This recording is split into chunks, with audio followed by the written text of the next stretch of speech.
Hey guys, welcome to LOL starring Chris Smith, the best show on Love to Be Radio. Why is that?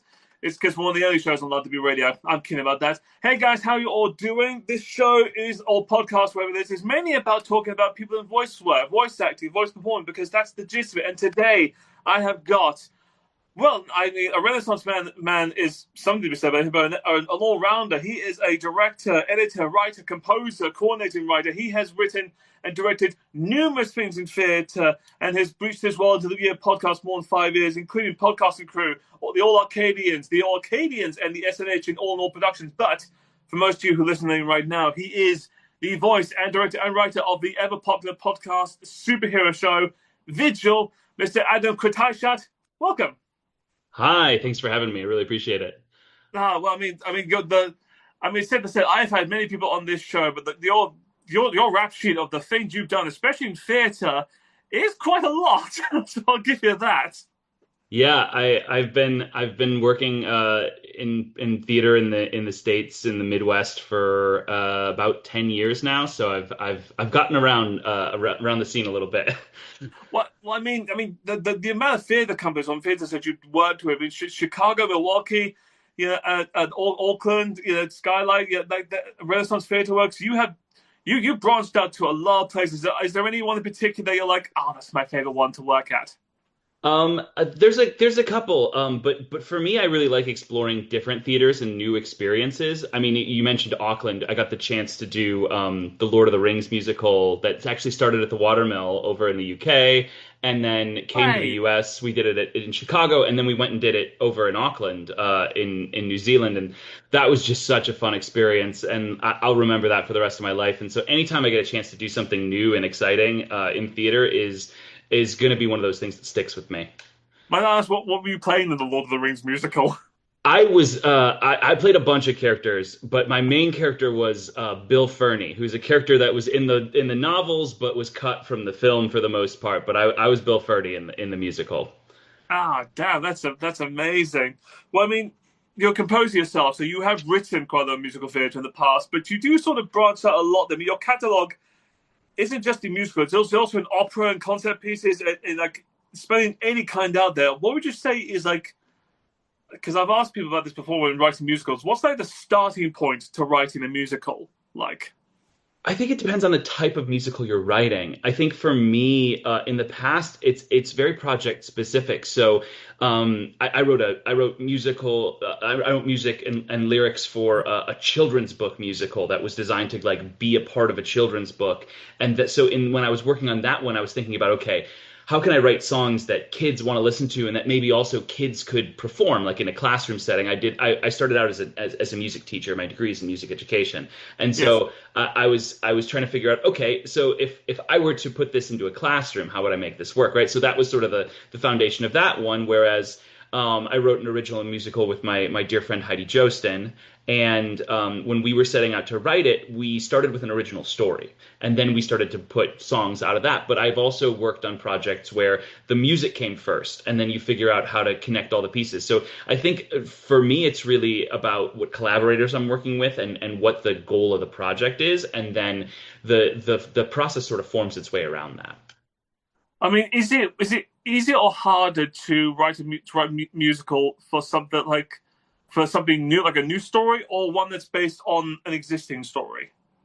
I think that both of them have like very different sets of challenges. When you're doing a new thing, it's about making it work because the thing about adapting a story is that the structure already exists. It already works, and you already know that, okay, there's a good version of this. People like this thing. I can adapt that and make it work. Whereas if you're working on something new, you have to figure out how to get that hook and make sure that the audience likes it. But if you're adapting something, you have to be very careful about how you adapt it because people already like the original version of it. So that if you're not nailing it, if it's not adding something to the piece, then ultimately it feels like a step back and it's not going to be successful. So I think each of them have their own unique challenges. And I don't know personally, I think it's harder to adapt things because I personally think that it's so easy to people just have so many emotional connections to things that already exist that it's so easy to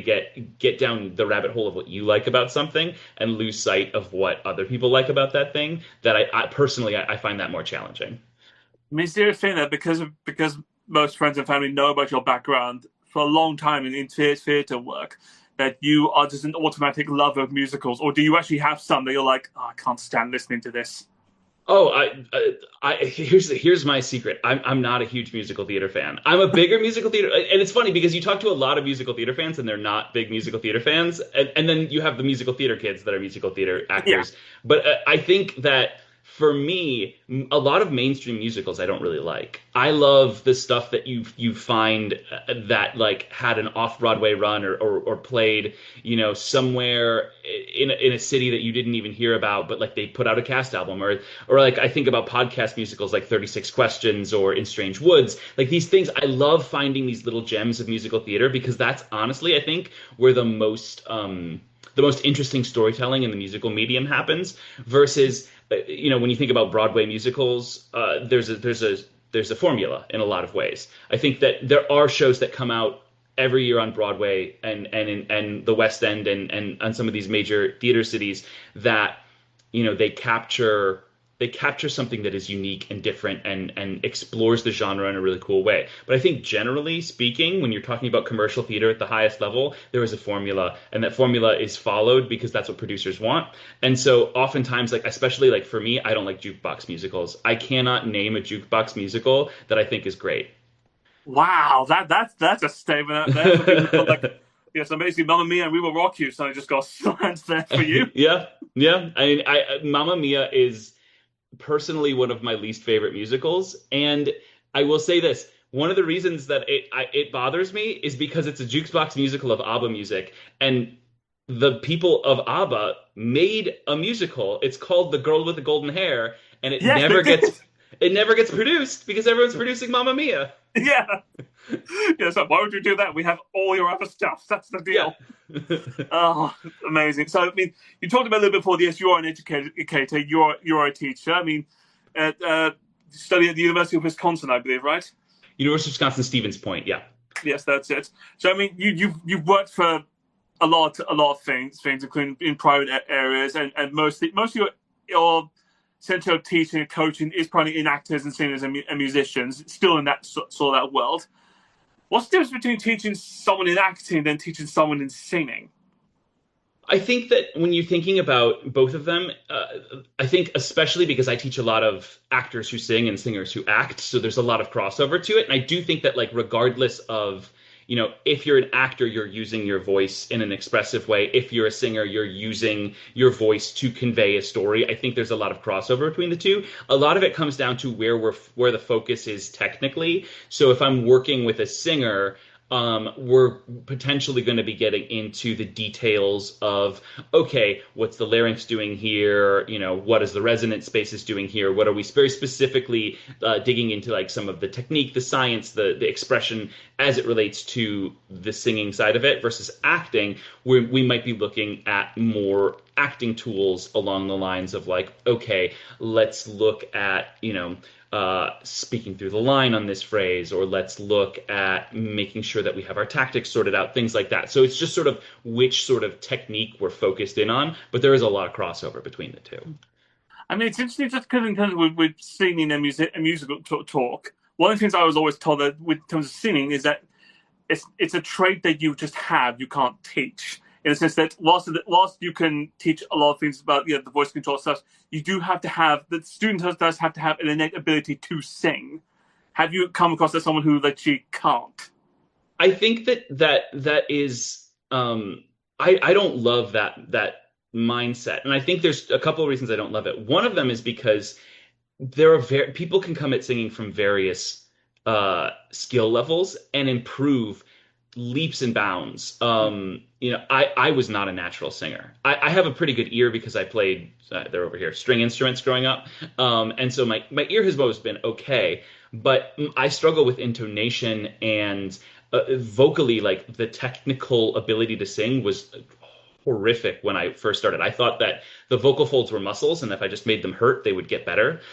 Which is Oh, anybody knows yeah. anything about voice is like, oh my God, no. So it's really interesting because I come from a background of like not being a very good singer. And even now, like I don't sing karaoke, I don't do a lot of stuff because I need to practice things before they sound any good. And I also have worked with singers who were to use the phrase tone deaf. They couldn't match pitch, and there are strategies and techniques and there's things to work through that and develop the ear. I think that everything involved with singing is a skill. I think for a lot of people and for a long time, most people in the industry, those skills were sort of a mystery. How to teach them was sort of a mystery. And only in the last, I would say, 20, 30 years has the word started to get out more regularly.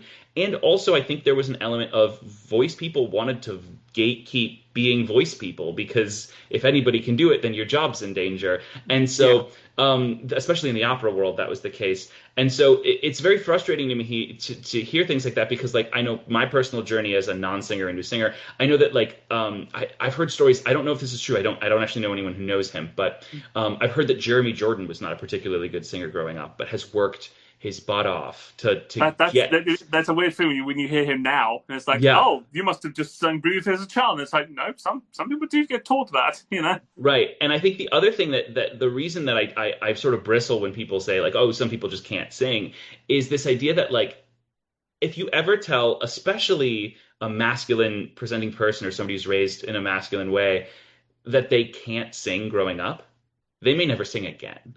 And like singing is such an interest, like even if you're not good at it, even if it's something you do for fun or a hobby or just to do around the house, I have seen in people, especially as a teacher, that somebody who they respect or admire somewhere in their childhood, maybe they're 7 years old, maybe they're 8 years old, and they're in the car and they're just singing with their friends or whatever, and a parent or a mentor or another friend turns and is like, "You can't sing, don't sing."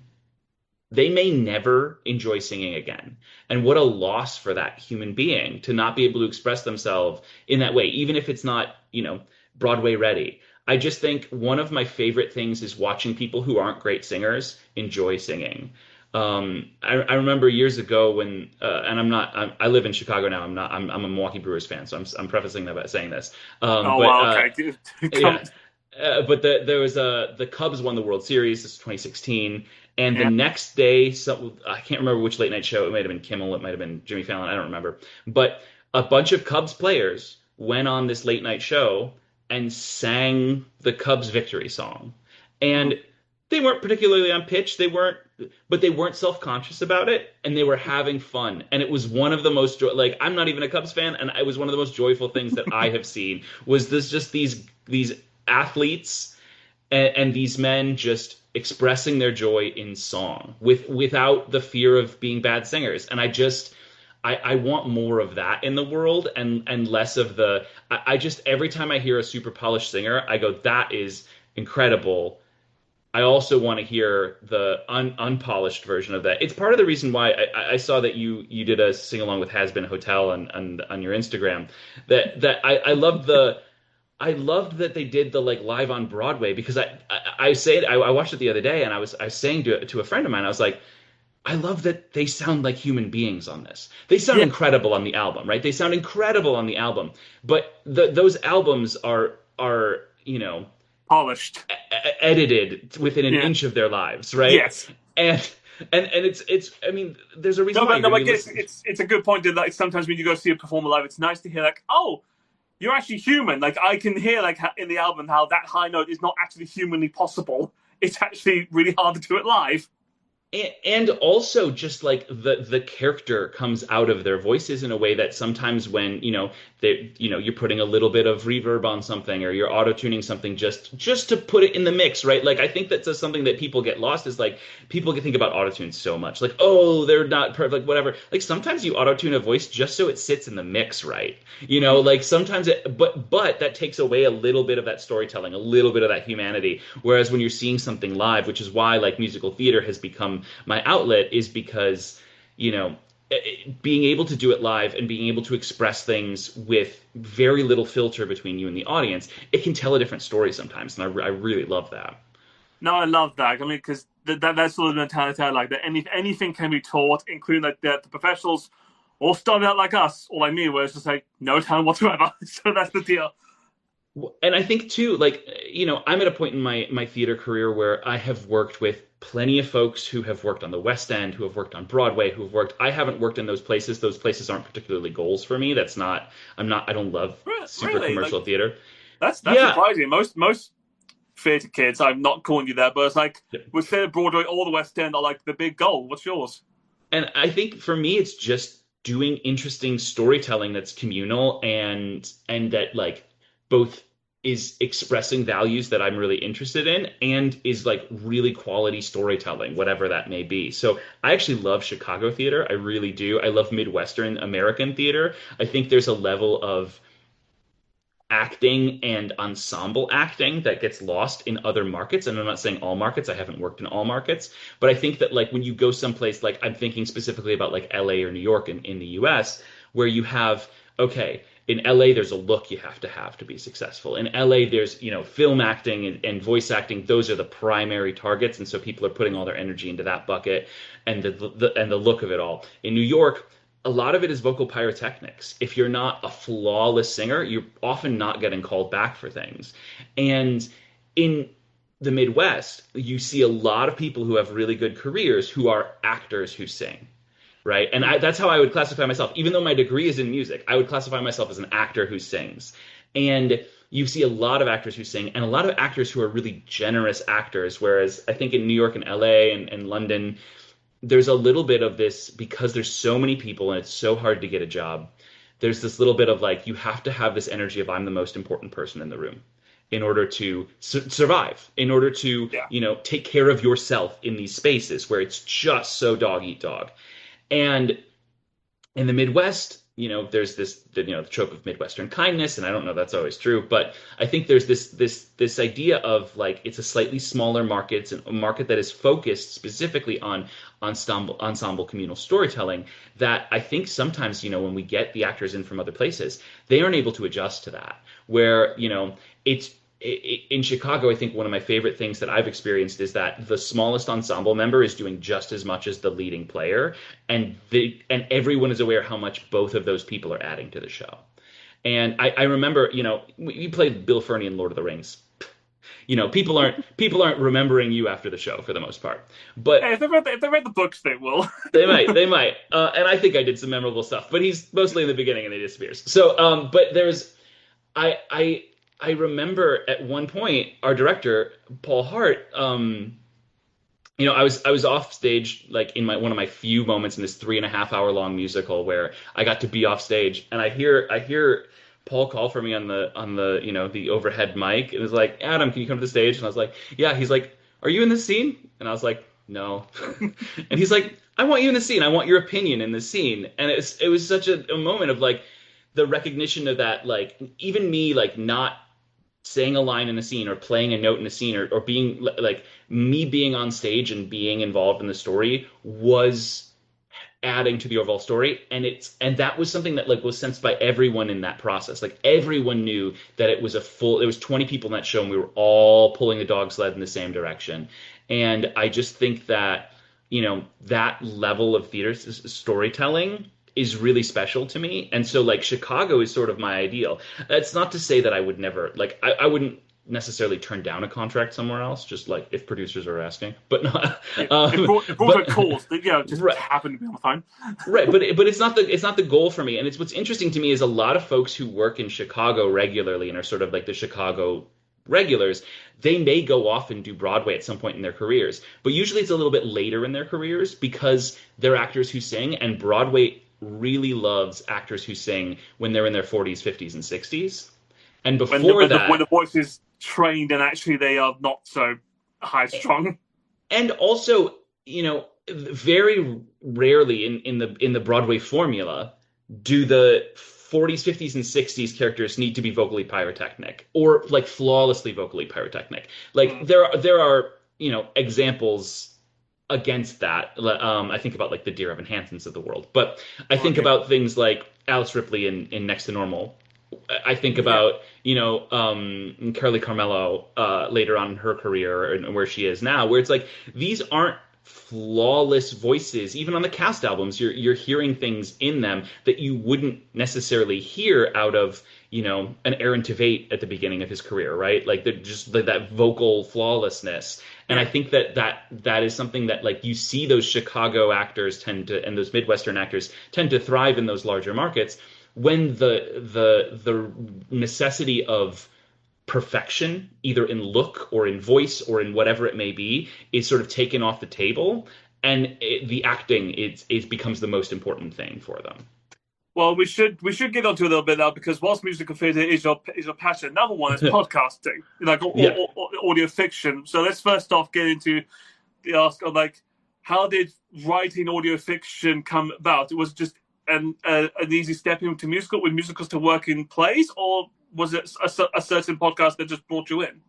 So I had been doing plays for a while, and interestingly enough, there was a period of time where I wasn't doing musicals at all. So once I left teaching in the public schools, my voice changed around the same time. So I did my undergraduate as a classical baritone, Mm-hmm. and around 27, 28, my voice finished changing, and I became a tenor, and I didn't know what to do with Oh, that. And classical was kind of hard tenor wise at the time. The transition was difficult because the techniques was so similar, and my technique was still relatively poor at the time.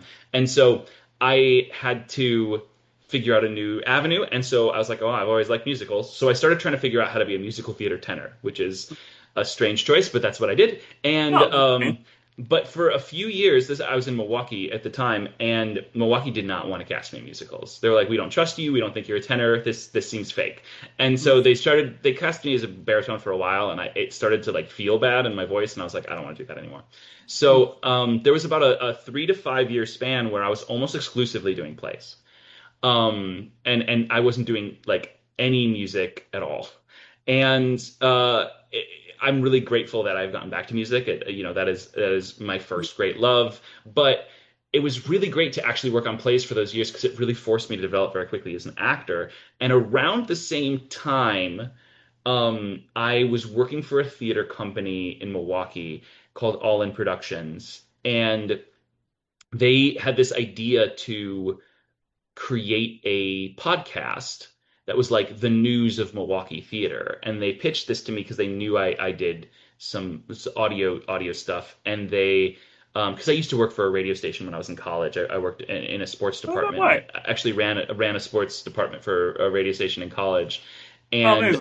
yeah, and so I had the radio production side of it. Yeah. And so they started reaching out to me, and I said, well, people are going to be pretty bored if it's just like these are the plays and auditions that are going on in town right now. So like, why don't you like help artists out? Like, why don't we do some radio plays? Why don't we have some songs from things? Why don't we? And so we started throwing around ideas for that, and that was actually how that was my first show was Podcast and Crew, which after like I think maybe 8 episodes, everyone was like, "Oh, the best parts of this are the radio plays," and so we just transitioned it fully into a radio play like variety show essentially. And we were doing it. When I say it now, it sounds like a boot camp in writing. We were doing about 80 pages a month. We would record 2 full Oh, episodes God. live a month. And it was for the most part it was me. I had some other writers helping me, but I would say I was probably responsible on any given month for 40 to 60 of those pages. And Oh, I but can't even imagine the headaches you must have gone. yeah, and so and that was when I was writing the All Arcadians with my good friend Joshua David Atkins.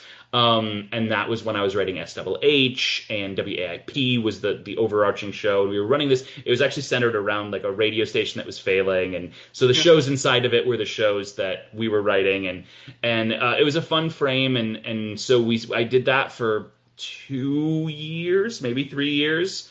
All Arcadians got picked up by another podcast network, and then I just realized that I just couldn't keep doing that to myself, and there wasn't money coming in for it, and so but it was such a fun project because it was like every month I would get 30 of Milwaukee's best and brightest together, and we would sit in a room and we would just wing it. We'd have maybe an hour of rehearsal. A lot of it was based on the Thrilling Adventure Hour out in LA with the idea of like, yeah, if the writing is good and the actors are good, you have an hour to figure out what it is, and then you just go and do it. And you have some regulars who sort of know the drill. And it was a lot of fun, but it ended up petering out. And then, but that was sort of the beginning of the audio fiction journey for me, was this sort of 2.5 year boot camp in audio production and how to make audio fiction. And so I did so much of it so fast that I think my skills developed quickly. I wasn't sound designing those episodes much. Derek Buckles was sound designing a lot of those episodes, but I was editing them, and I had history in sound design from doing theater audio for a few years. And so then when I started dipping my toes back into audio fiction again, after I had like a couple months off, it was, interestingly enough, that was right around the time that COVID hit. And so all of a sudden, theaters were scrambling, and they were like, "We need to take this musical, or we need to take this play, or we need to take whatever, and we need to still produce it in some way." And so they only had three solutions. It was outside, it was Zoom, and it was podcast. Those were the three solutions that every theater company came up with.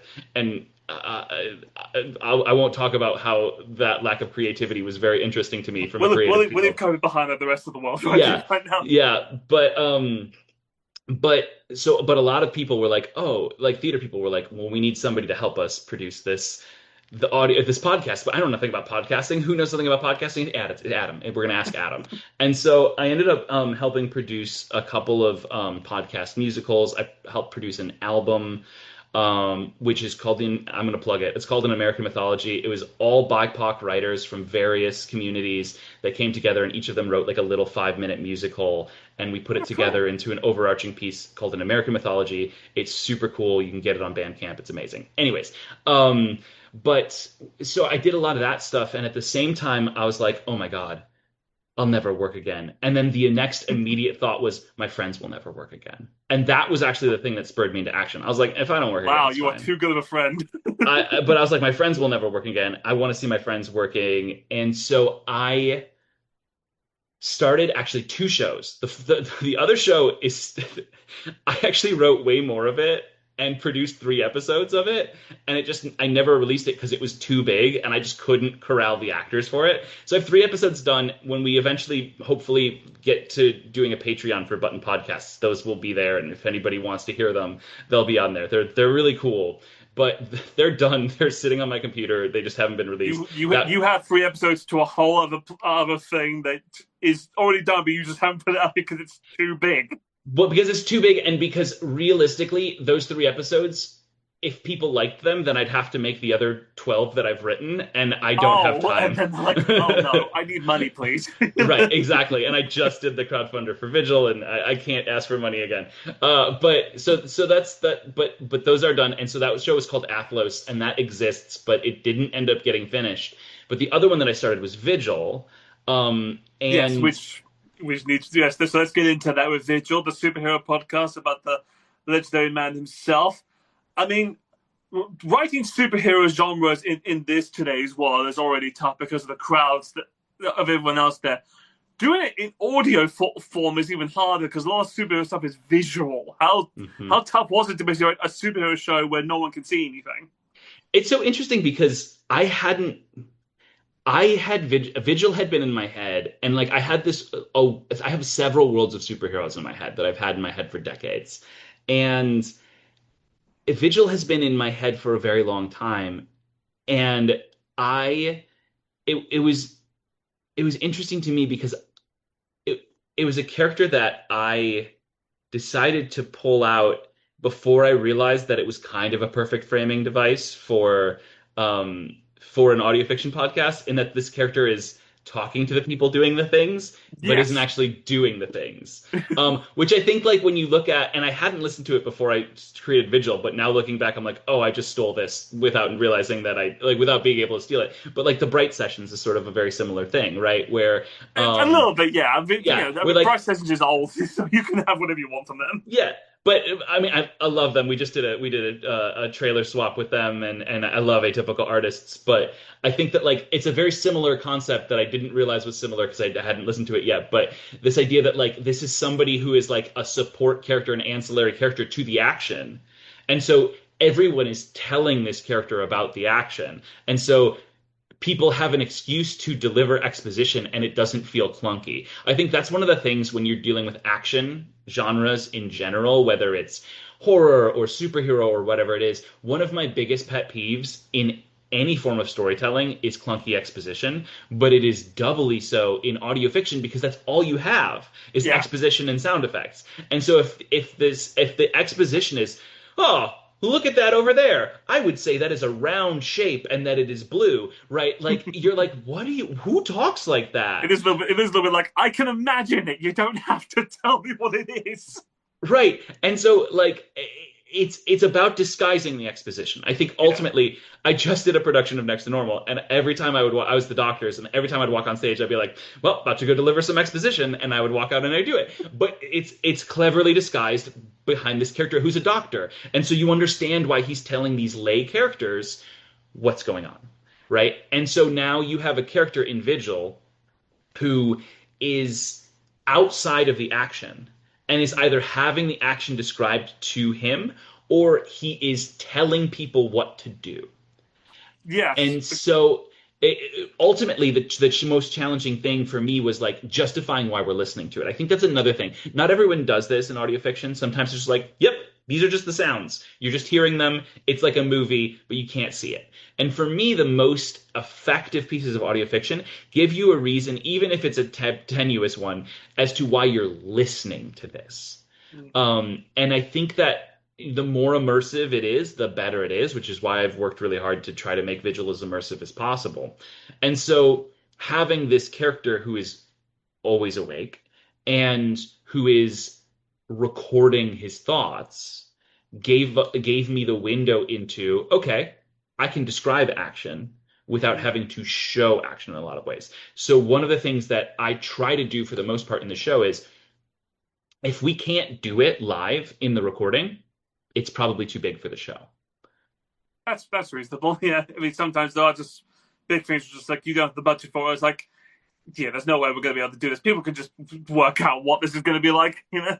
And sometimes I'll like splurge a little bit and really fully sound design something that doesn't exist. But mostly my goal is to add to what we record on the day. So we record Vigil with the exception of anything that is like in a podcast studio. So like the Maria Kennedy stuff, the Alicia Wu stuff.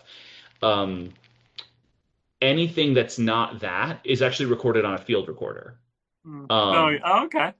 Again, to try to give it that layer of there's all the realism there. Yeah. And so what we'll do is like anytime there's an action sequence, we'll just do it in space. I might cheat a little bit. A little bit of a preview is there's an action sequence that we were just recording for season 2, and it's like a struggle between characters.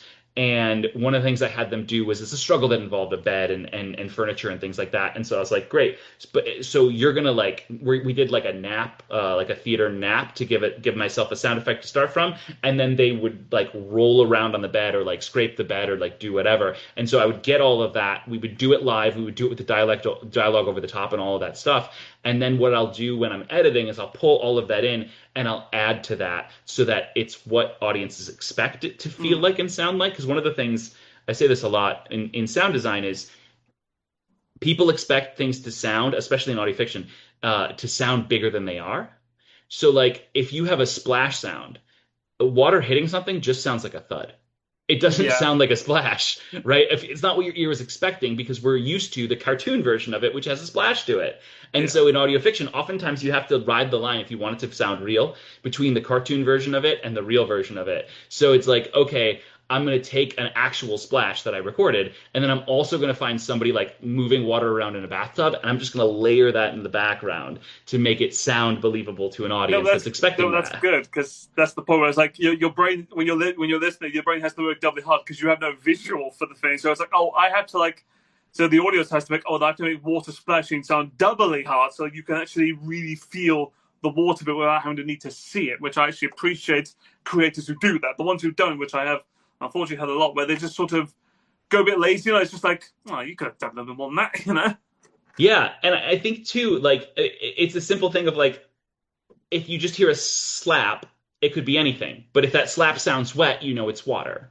Yeah, And um and so that's what I also do with like the superpowers of the world is we create something live on the day, and then the only thing I really want to be doing is creating the superpowers, which is one of the more fun things any audio designer gets to do is what does a superpower sound like? So, like for instance, I'm assuming people have listened to season one.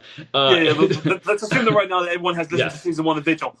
that urgent super speed was we recorded two versions of it, one with a wind filter on and one without a wind filter on, and we ended up using the one without the wind filter, so we have the wind sounds of the struggle, and I layered in some electricity, so to get super speed we have this feeling of wind, which is movement, and then electricity to create the feeling of something a little bit bigger. Or my favorite is Blossom's plant growing effects. It's rubber bands stretching, slowed down to about 50% speed, and then leaves rustling. Oh, I love that. I love like the audio tricks that people do for like sound effects, which just like just get household items and use whatever they can. I love that. Yeah, so like that's the fun bit is like taking so what I have is Kylea making like sounds of effort, right? I have like 10 minutes of Kylea just making effort sounds on my Oh, computer. sure, they love that. And then yeah, and so I'll pull their stuff and I'll like cut that out, and then I'll be like, okay, great. And then this is the plant I need, so okay, it's a small. We're doing a bush right now, so I'm gonna get small group of leaves. I'm gonna rustle them around, and then I'm gonna get a small rubber band, and I'm gonna stretch it, and then that's what I'm gonna use to create that sound effect. And now I need a tree, so I'm gonna get a thicker rubber band, right? And so like that, but it's so that, but it all stems from everything we do. If there's somebody running on the show, I ask that actor to run in the space. Hmm. If somebody's getting tackled in the show, we're going to stage that in a safe, like theater, like stage combat Yeah. way. And so everything we do starts with a baseline of we did it live. And then I'm just augmenting that to either serve the like largeness that audio fiction needs or the largeness that superheroes need. Fantastic. Well, I mean, for anyone who hasn't listened to season one, you talk about nursing, which is fantastic because it is the whole point of the first season is that you're not necessarily listening to Vigil make a podcast. You're listening to Maria broadcast the stories of Vigil, who in the show has passed away, which is strange, but funny into hearing his exploits. So that's season one, which you did expectably brilliantly. But now let's get on to the bit everyone wants to know, which is season two, which hopefully is a thing, I take it. Mm-hmm. Yes. Yeah. So episode one of season two is out for everyone. Yes. Episode two of season two is out for people who kickstarted season two. And if you didn't do that, but you really want to hear episode two of season two, send us an email at contact@vigilpod.com and we can talk about Oh, I hope so. what it will take for you to get access. Well, so Did you let's lose just me for ask a the second there? question. Sorry, yeah, signal got a bit lost there, so hopefully we can see each other. All good. Gotcha. Well, then let's get on to the Yep, I can see basic it. brackets then. So you launched a Patreon, hopefully a Kickstarter to get season two up and running. How much of season two now is done? So we have so the first 2.5 episodes are done. So just this past week, we had all of the actors on site here in Chicago, and recorded the next 3 episodes. So I still have to finish editing those episodes, but that would put us through episode 15, Wow. is done.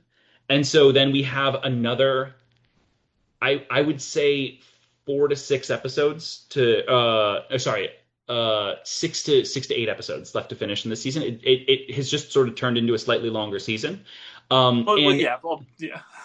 And so I was planning to do another 10 episodes, and then the arc that we just recorded ended up being 3 episodes when it was supposed to be two. You looked at it and you're like, oh, damn, I can't finish this in 10 episodes. We got to make more. Yep. And so that's sort of the way that that's the way that it's working out. And it is one of the things that I committed to while working on season two because like I had this timeline in my head, this dream timeline of like this is when season two is going to be done, and almost immediately had to throw that out the window. One of the things that I decided was instead of stressing myself and all of my actors out, and I know people want season two. I literally have an email. I got it. I woke up to an email this morning. It's like, when's season two coming out? And I want it to come out so soon. But one of the things that was so I think made season one so successful was that we were working on it at our own pace.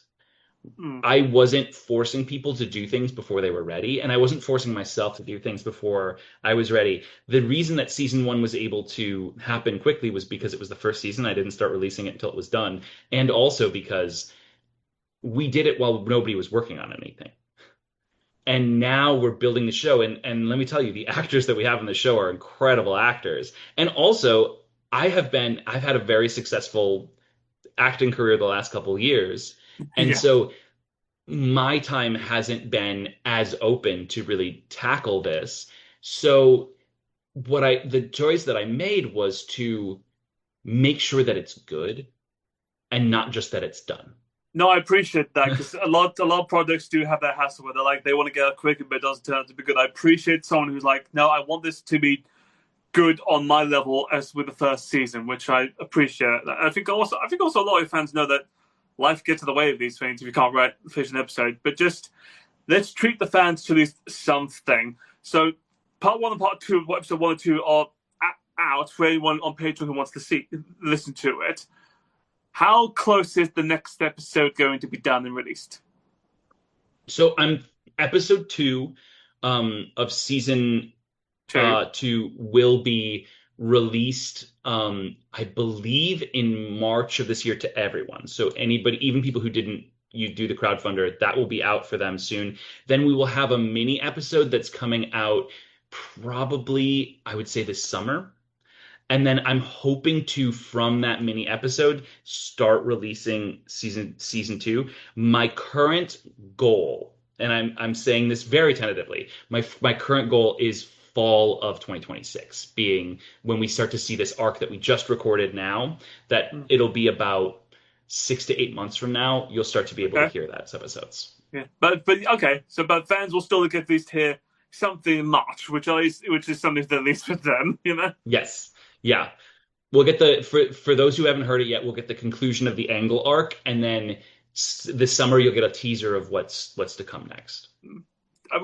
Just because the fan base that you have of Vigil is incredible. You have a lot of people out there who do love the show, including a little bit of fan art out there, which I imagine you have seen.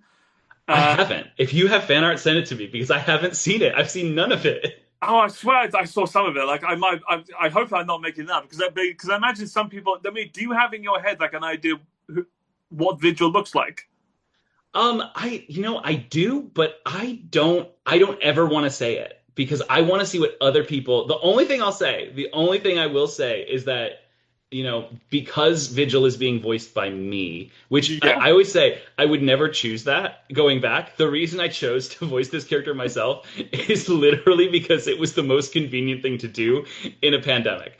Oh, really? It wasn't just I'm perfect for this role. It has to be me, not the man. No, never once was that my thought process. There are so many actors that I'm sure would absolutely knock it out of the park. It was just really convenient to record it myself. But I will say that I always imagined Vigil to be of Arab ancestry because that is my ancestry, and so that is something that I hold to be true about the character. But other than that, I never want to say what I think Vigil looks like because I want everyone to bring their own sense of creativity and imagination to it. I think that's part of the fun of audio fiction is that the way you imagine this story might be different the way that somebody else imagines the story, but you can both enjoy it the same amount. I love when you get freaked out next year when a lot of fan art comes out and it turns out it's just you. Because it does happen. I've seen a lot where people just write, they look at well, does the voice have to look like him? Okay, I'll just draw him. And that's okay. I mean, that's the nice thing about also being a stage actor and doing some film and TV and stuff is like, okay, my image is out there. That's fine. I Yeah. work on a show called Psychopompus, a new mythology, which is a show that does not get enough love. It's amazing queer retelling of Greek mythology. Oh, cool.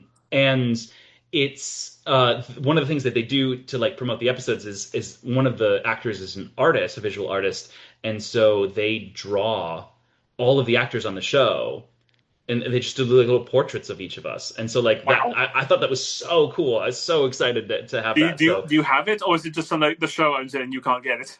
I have it. I have a copy of it. Oh, I would have thought to be real mean to you. You just weren't allowed to have it. Yeah, no, it's I excuse me. Yeah, it's kicking around on my hard drive somewhere. And I think it's on my Instagram and all that other stuff. Thursday. Well, I mean, all right. Well, this has been amazing. We've got 10 minutes left of the show, so let's get into the rapid fire questions. Great. So these are questions that are not necessarily hard, but they're the ones that I think people at least like to know as close to a definitive answer as you can get. But I know a lot of this is going to be hard, but let's just get into this. So, Great. I was going to say let's limit this to Vigil as much as possible, just because like ask you to choose within a variety of the things you've done is hard enough. So let's just focus on Vigil right now. So let's say easiest episode to work on. I would say that I would say that the two Vila episodes. I think that's four and three, three and Three four, and four. 3 and 4. I think yeah, those two were the easiest to work on because Layla Sahir is just my favorite, one of my favorite collaborators in the world. No, okay, fair enough. Trying to remember what that was. Was that the mind reading one, or was that the? That was the like mind control one. Yes, that's the one because I did like that because I was pretty much on Vigil's side the entire time with that fight. I was like, if you got your power, use it, damn it! Like, don't deal with it. Okay, so that's a good one. So now moving on, hardest episode to work on. That is definitely the Blossom episodes, which I think are seven, no, 6 and 5 and 6. Yeah, 5 and 6. Because yeah, And that's six. next afterwards. Yeah. Yeah, those were the hardest because of the sound design stuff that I was just telling you about. Because I mean, did you think about that when writing? You're like, oh, it'd be cool if she had this power, and then immediately in the broadcast when recording, you're like, why did I make this person have this power? This is going to be so hard to do. Yeah, I think it was less that was kind of fun. The plant was sort of fun. It was the fire. The mistake was making the plants on fire because layering fire and plants and all of these other things with dialogue balancing. And another thing, this is an Easter egg that I'll give. We are actually going to go in and redo some of those two episodes because Oh, this is really? such an interesting thing that has come up and that I think is like one of the most 2025 things that can happen. So our actor Kailea now excuses at the time of the writing used she they pronouns. Now exclusively uses they them pronouns. And one of the things that I love giving actors autonomy over is who their character is, what their name is, how they're addressed, what their pronouns are, and that sort of stuff. And so, one of the things that talking with Kailea in season 2 was that they expressed a desire to have Blossom use they them pronouns in the future, which I was like, great, amazing. But some of our episodes happened in the future in season 1. How do we want to address this? And so we talked through some different options, and ultimately the easiest solution was to get Haley Sanfilippo, our amazing voice actor from Maria, back in the studio and just re-record a couple of those monologues, just swapping out the pronouns. Wow, And that is dedication because that's a. I mean, I appreciate what you're doing there because it's a fantastic thing. But even I would have been like, that's a lot of work to just go back and read through the episode. Can you just like, but I think that like one of the things for me, like yes, that definitely has complicated. So that's I think another reason why those are going to end up being some of the hardest episodes to work on. But at the same time, like for me, it's actually not a ton of work, and what it says about identity to me on a meta level is really interesting. So I'm like happy to do that work to make that happen. I applaud your effort in doing that, sir, especially for a noble cause. Let's move on then to favorite line or monologue you remember. I'm gonna tease. There's a monologue coming up in season 2. Oh, I welcome it then. I won't. I won't deliver it, but I will say that the monologue revolves around a very specific and famous Shakespeare quote that involves sleeping and dreaming. So I'll Okay, tease yeah, that okay. for season two. Yeah. Okay. That's a Shakespearean brain trying to go for the mind of it. Yep, I know what that means. It's not a subtle one. It's not one No, that but at least it's like, it's not King John. oh man, we were both saying clever there, man. Okay, well, I mean, I'll let you have that then, because if it's season two, so it's going to come out next year. Fair enough. So, moving on. Favorite podcast other than yours? I'm gonna give you two. I'm gonna cheat. I'm gonna say Fine. Limetown, and I'm going to say The Message. Okay, fair enough. I like them. They're very good. And now probably the two hardest ones. Just wanted to know. No, we'll get there for a second. So, like, let's say yes, this one. Favorite superhero. The Question. Oh, wow, that's an odd one to choose, but why particularly him? I think, and I would also say her. I love Renee Montoya's Question as well. I think that The Question is very similar to Vigil in some ways. That The Question is a character who like doesn't really have Oh, because like he would just get his butt kicked constantly. And he would still figure things out. It was like this relentless, dogged pursuit of making things better in some way. And I okay. think that the Renee Montoya, sort of the police officer to vigilante to, person who just wants to do good things in the world, is such an interesting pipeline and journey. And I think that those two characters, to me, on the DC side of things, just had a really special resonance. Even like thinking about like the TV show version of like Justice League Unlimited, the way that the Question was portrayed in that was just such a fun, enigmatic character. I'm a sucker for weird, underrated superheroes. I would say, like on the Marvel side of things, it's Angel. Oh wow! Oh wow! Okay. I mean, I appreciate like not going for like the headliners, but like it's like they're ones who are like okay, people don't know the Question or Angel that well. It's like fair enough. I appreciate that a lot. And I Uh, think that there's so many cool comics. I would say like looking at like some of Chuck Austin's X-Men run and like thinking about like this privileged white guy who then no longer has privilege in this world and like how he has to experience the world is such an interesting lens with which to tell stories. I love that. Okay, and then moving on to the last one. Favorite episode of Vigil. I think I'm tempted to say the ones that I just recorded, but I No, would come say on, that give me season one I once. You know, can at I least know, I try. know. I think it's the first two. I really do think it's the first two episodes. I think that there's something special about that initial kernel of idea and realizing that. I think that Lush was such an interesting sort of criminal character for them to tackle and was such an interesting puzzle. And I just like it was the beginnings of Maria and Vigil, and then we had Urgent with Dennis Lewis, incredible in that role. And so like I just that those two episodes are just really special to me, and I have listened to them both a bajillion times because I've submitted them and edited them and everything. So I love episodes one and two. I love that. Well, I mean, it just add my thing to the fact the one where I can't remember which one it was, but the one where you do introduce Morse. I was like, that's one where Mm. I was like, oh, okay, this is getting interesting. I like it now. It's that sort of which I adore. Yeah, I don't remember what episode that happens in. I want to say it's like five. I want Yeah, to say it I was quite introduced him late about in it. I halfway can't. Yeah, through. Yeah.